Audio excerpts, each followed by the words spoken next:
అసలు ఏ రాశివారు ఏ లింగాన్ని దర్శించాలి? అరుణాచలగిరి ప్రదక్షిణలో మీ రాశికి అక్కడ కొలువయున్న అష్టలింగాలకు ఉన్న సంబంధం ఏంటో మీకు తెలుసా? అరుణాచలం ఆ మహాశివుడు అగ్నిరూపంలో వెలసిన క్షేత్రం.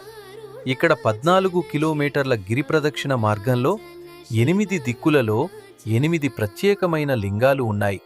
వీటినే అష్టలింగాలు అంటారు. విశేషం ఏంటంటే ఈ 8 లింగాలు 12 రాసులను నియంత్రిస్తాయి.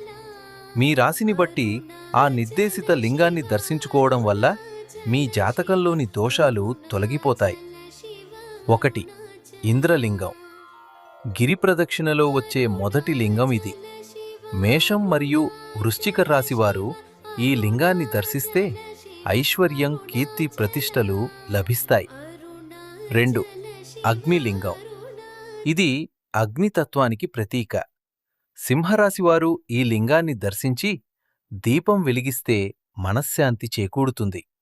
మిగిలిన రాసులవారు ఏ లింగాన్ని దర్శించాలో పార్ట్ 2లో చూద్దాం. పార్ట్ 2 కోసం ఫాలో అవ్వండి.